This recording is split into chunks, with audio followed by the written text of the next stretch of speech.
নমস্কার বন্ধুরা, রিপাস গার্ডেনে আপনাদের স্বাগত।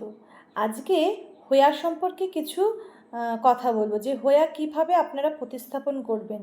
আপনারা যখন একটা হোয়ার গাছ কিনবেন তারা কীভাবে মাটি তৈরি করবেন। আমি দু রকমের মিডিয়া ইউজ করি হোয়ার জন্য। এটা হচ্ছে সিন্ডারে করা, সিন্ডার, বালি, ভার্মি আর অল্প একটু পারলাইট আর কাঠকয়লা, এই দিয়ে একটা ঝুরঝুরে মিডিয়া তৈরি করে আমি এই হোয়াটাকে প্রতিস্থাপন করেছি এবং তাতে এক মুঠ পাতা সারও দেওয়া আছে।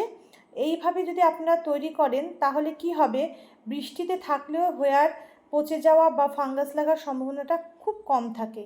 তাই আমি এই মিডিয়াটা বেশি প্রেফার করি সব হোয়ার জন্যই। কিছু কিছু আবার নারকেলের ছোবাতেও করি, তাতে গ্রোথ ভালো হয় এবং ফুল তাড়াতাড়ি আসে। আমার এইখানে যে কটা হোয়া রয়েছে সবই কিন্তু সিন্ডার, বালি, পাতাসার, ভার্মি আর কাঠকয়লা দিয়ে করা। লাল মোটা বালি ব্যবহার করি। এছাড়াও নারকেলের ছোবাতেও রয়েছে, নারকেলের ছোবড়ার টুকরো করে তার মধ্যে বালি দিয়ে আর পাতা সার দিয়ে আমি হোয়া প্রতিস্থাপন করেছি। তাতেও কিন্তু হোয়ার গ্রোথ ভালো, খারাপ নয়, খুবই ভালো হয়।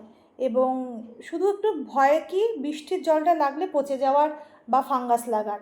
আপনারা এমন জায়গায় রাখবেন যাতে বৃষ্টির জলটা খুব কম পায়, ছাট আসলে অসুবিধা নেই। দেখুন আমার এই দিকের বারান্দাটাতে প্রত্যেকটা হোয়াই কিন্তু নারকেলের ছোবাই করা। আমি দুটো সেকশন করে নিয়েছি, একটা সিন্ডারের আর একটা নারকেলের ছোবার। উপরে ছাদের তলায় রয়েছে, তাই ডিরেক্ট বৃষ্টির জলটা আমার হোয়া পায় না, শুধু ছাট আসে। আর মাসে একবার করে 19-19-19-19 স্প্রে করি খাদ্য হিসেবে। দেখুন প্রত্যেক কটা আমার হেলদি হোয়া, তাতে কোনো রকম ফাঙ্গাস লাগে না, যেহেতু শেডের তলায় থাকে। তাই আপনারাও কিন্তু শেডের তলায় রেখে নারকেলের ছোবায় হোয়া করতে পারেন, তাতে কিন্তু গ্রোথ এবং ফুল খুব তাড়াতাড়ি আসবে।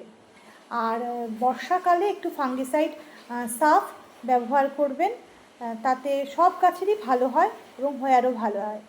টাটা বন্ধুরা।